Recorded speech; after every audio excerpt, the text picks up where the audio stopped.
There's something about these mountains that humbles you. They rise from the earth steady and unshaken, reminding us of how small we really are. Yet somehow, instead of pushing us away, they pull us closer. They call to that part of us that longs for challenge, for adventure, for something greater than ourselves.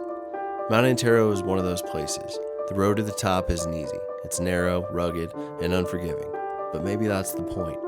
Out here, every obstacle is a lesson in patience, every turn a reminder in resilience, and with each mile gained, you feel yourself leaving behind the weight of the world below.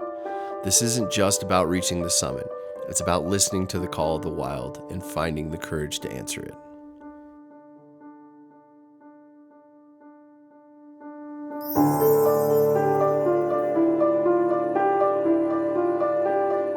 Hi, I'm Mojo from Trails Offroad. Over the next few days, we're going to be bringing you along on one of our patrol routes for Trails Offroad. Join us as we embark on this epic overland adventure through the Antero Trail System. These trails offer diverse challenges, abundant camping and recreation, and some of the most incredible views Colorado has to offer. Let's check it out. We started our journey by converging on the town of Buena Vista, a medium-sized mountain town that has everything you need to supply any adventure.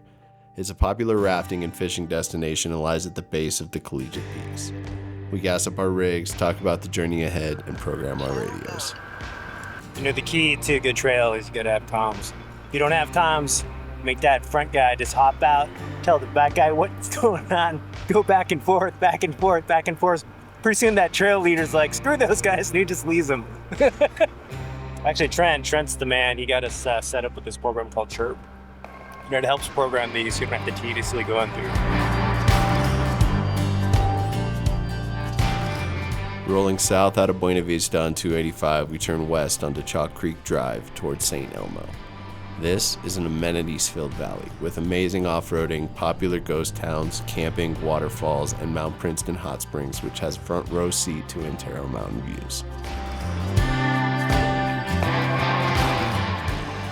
Further up the canyon, we intersect with the Antero Trail System at Forest Service Road 277. Here there are two small roadside parking areas that serve as great places to air down, unload a trailer, give the pup some scritches, and ready your rigs. It's also a great time to open your Trails Offroad app, start recording your track and enter follow mode, giving you all the information to each waypoint as you approach it while recording your day's journey. Okay, everybody ready? Ready.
This trail on the way up to Antero was the first off-roading trail I ever did.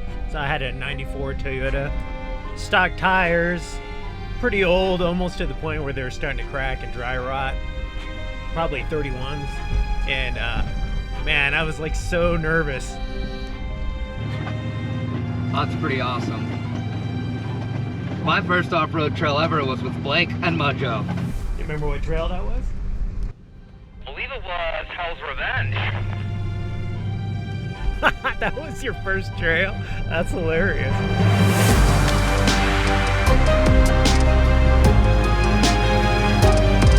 don't know if you guys can see it, but if you look in your rear view, there's pretty epic view of the peaks behind it.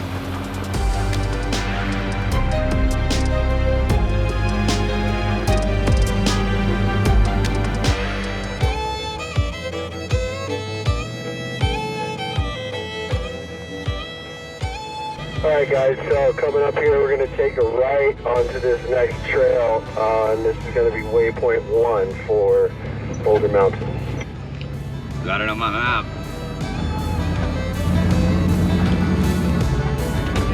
Dang.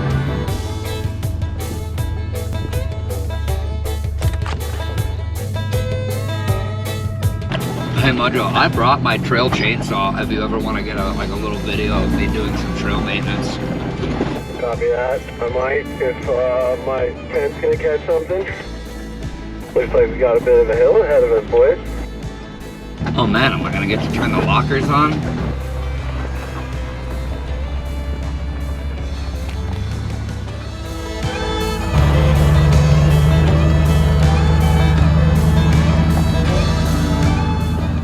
Yeah, there's waypoint 2's coming up here. This is an open area, so we're gonna stop there for a minute, let the dogs out, and kind of regroup. 10-4. And no lockers. That Bronco, you probably will need lockers. Dude, you're gonna be so impressed with this thing first time wheeling with me. I know, I'm just kidding. Damn, did you see how tight that was, Glenn, on the fly rod rack? It's definitely reaching out to grab stuff. You know, it's hard not to fall in love with these mountains just a little bit more every time. Dude, I'm fucking hitting everything, dude. Folded in one of my mirrors. Me too, I just left it there. Alright guys, up here, there's apparently some cabins that were old mining cabins and stuff. Let's stop and check them out. Heck yeah, sounds like a good plan. Yeah, we can imagine what it was like to be a real man who actually lived out this stuff instead of going to the grocery store a mile down the road. Can you imagine? Packing out here and with a mule in the wintertime. Yeah, you'd be like wondering, it's like if I go out, I wonder if I'll make it out. And if I make it out, I wonder if I'll make it back. It's like you just really don't know. As we approach the remnants of an old mining cabin, it's clear there isn't much left of it. A pile of wood where hope once laid. Mount Antero, along with neighboring Boulder Mountain, is a true gem hunter's paradise. Mining here goes back to the early 1900s, but in 1952, Grady Cardwell and his father W.H. changed everything. While searching for beryllium, they uncovered rich deposits of aquamarine, smoky quartz, and blue topaz. The altitude was brutal, the weather unpredictable, and the terrain unforgiving. But the Cardwells carved roads up these mountains, opening them not just for mining, but for everyday adventurers and rockhounds too. Today, Boulder Mountain stands as a place where history, challenge, and treasure all come together. Alright, I got top bunk. This place to stay tonight, or? This looks like a good little shack. Oh, it's even got a door. And food.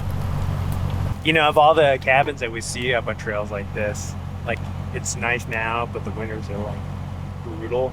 How many of these guys actually even made anything? They just come up here and just like suffer. If it was a feast or famine, you could either strike it big or not. Like, first of all, they have the gall to go out here and it's like, all right, this looks good. Not being a geologist, I'm just gonna start digging right here. Always a good reminder of, you know, who cut these roads out here and how this even came to be a thing getting back here. You open up the door, you can't because it's like snowed up to here. I don't know, man. It's a different life. It makes you really think being on a trail like this, that's for sure.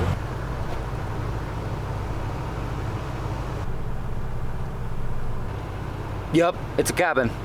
The next section of this trail consists of a very narrow off-camber section of switchbacks. There are extreme drop-offs on the shelf side and 14,000-foot peaks in both directions.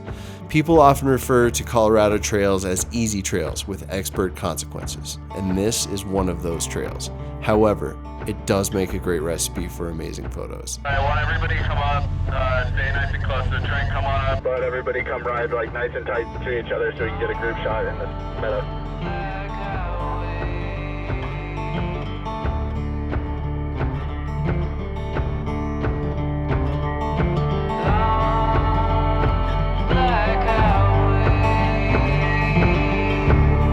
Alright guys, so this next little section of trail here, we're gonna hit some switchbacks.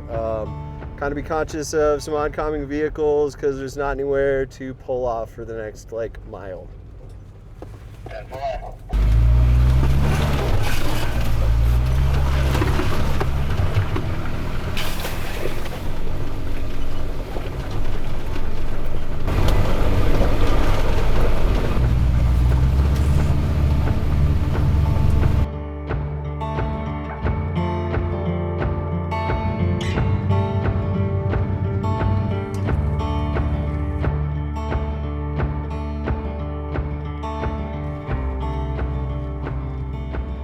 This crew has got more radio talk than truckers. Then a shelf road shows up and suddenly it's dead air. Who knew the mute button was just to put them all on the side of a cliff?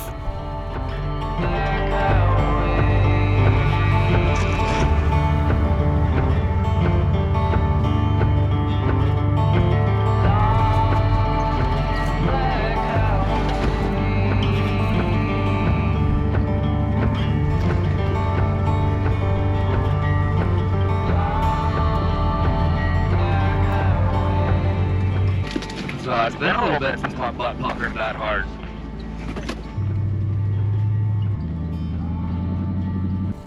Get a shot of you coming up this switchback if you want to hang tough real quick. It's a good thing nobody's come down this way.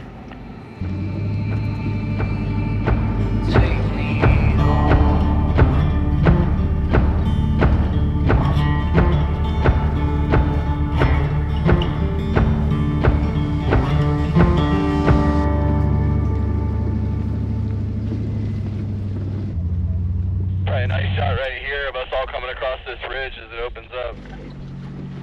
Alright, hang tight for a second.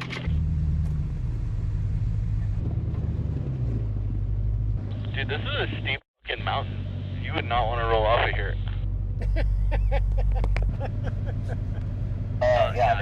It's amazing how unused to shelf roads you get when you haven't been doing them twice a week. Okay, let's keep rolling. As the shelf road winds on, peaks around us. Mount Princeton on one side, Antero on the other. Blake's wide rig hugs the inside, making his drive off camber, while I'm nursing a slow leak and my tire pressure is dropping lower than I would like.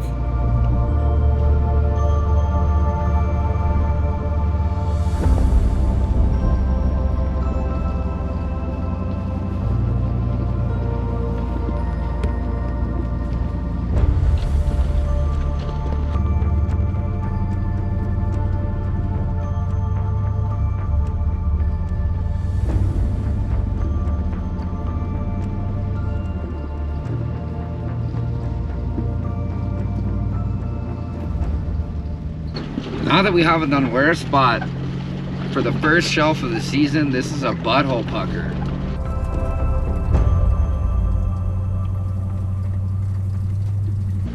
Getting back into the groove. Remembering what it feels like.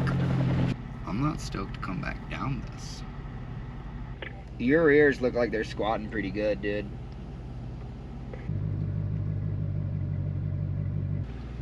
Yeah, man, your left is definitely low. Good. Yeah, it is. I'm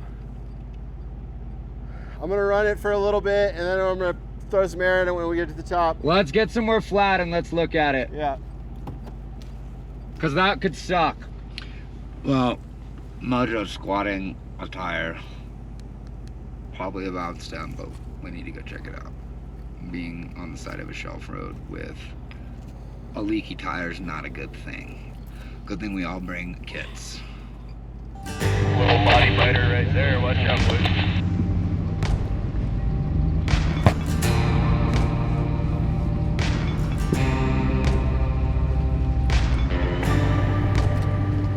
There with the rack.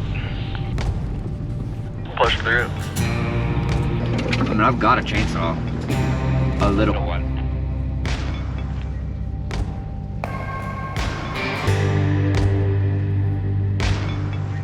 It's jamming up between your... I'm coming out to cut that. Trent got a little mini chainsaw. Looks like he's been dying to use that thing. Let's save Mojo some body damage and do a little trail maintenance.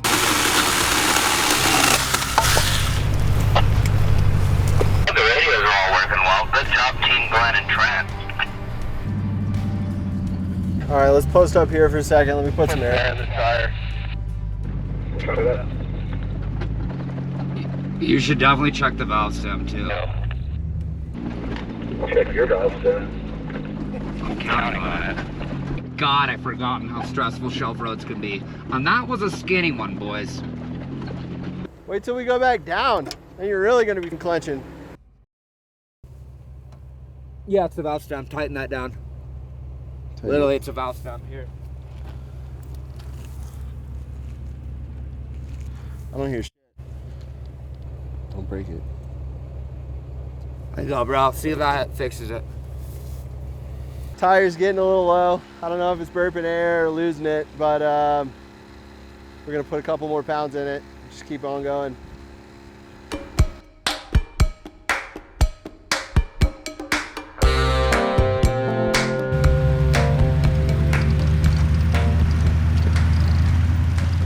With the valve stem tightened and my tire reinflated, we approach my favorite location, tree line. The forest begins to give way to the rocky summit, and for the first time it feels as if we are among the tall peaks we had been admiring. If you guys look to your left, pretty sure that's the Antero Trail that we're gonna go up day after tomorrow. Yeah, it is.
Stop right there. Stop. Oh, I love that when shale starts falling right at me.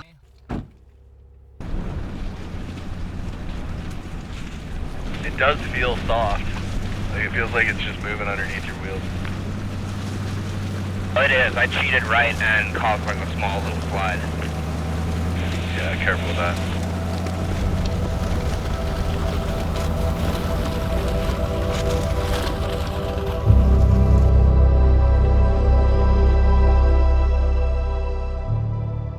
We don't have to go to the left, do we? I don't know if that's safe. No, it goes like another 100 yards and then there's a spot to turn around. Funny thing about me doing this hobby is I kind of hate heights the older that I get, but yeah, it's good to remember what this feels like. It is a little crazy looking out the window and it feels like you're on just like a massive cliff, which we are. Keep going for now. The Boulder Mountain Trail comes to an abrupt end. As you approach, it seems to run straight off the edge before cutting sharply to the left. Dude, I don't know if there's much of a turnaround spot right here. You might want to hold up a second.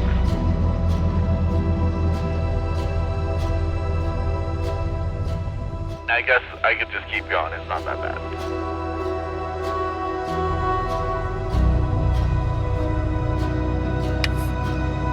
Yeah, there's a little something down here, so we'll make it work.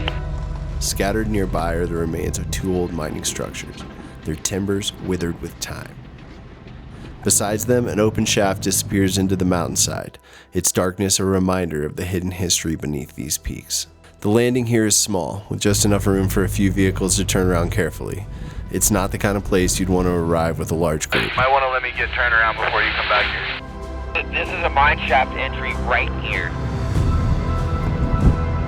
Yeah, just stop right there and park for a sec.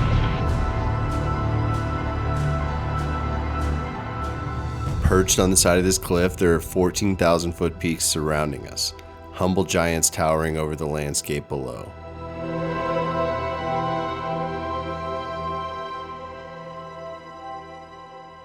The shelf road holds tight to the side of the mountain. On one side, shale rock rises straight up. On the other, the valley falls away. Standing here, you can feel it in your stomach, that pull of the drop just beyond the edge.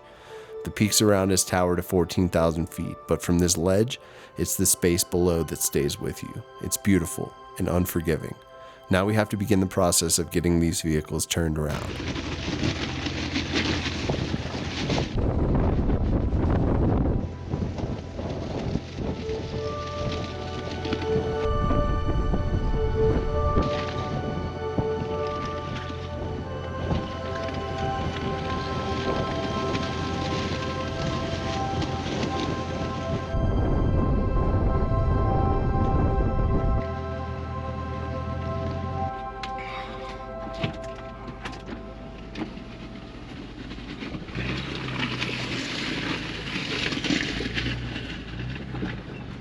That wasn't that bad.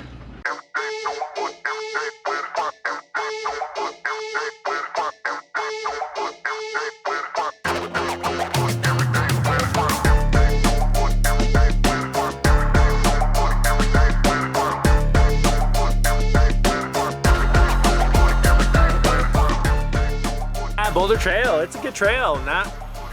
It's one that I think could be easily underestimated. Trail today. You mean 8% degree shelf roads and terrified? What did we get into? What are your thoughts? Great trail today. I have no idea what it's called, but Bojo's been telling me exactly what to do. No. Yeah, I mean, Boulder Mountain Trail, epic views. That's why we went up there today. Went all the way to the top, all the way back down. It gets a little tight, it's a little pinstripey. It can get off camber, and those drops, they're no joke, man. You go off, you might not come back, and that's not exaggerating. It's pretty serious, but the views are epic. This one's pretty narrow though. Definitely risked some Colorado pinstriping. It's tight. My Jeep over here, as you can see, look at this thing. Pinstriping for sure. You know, a lot of fun. Seeing some old peaks that we climbed back in the day, a long time ago, back when we were in shape.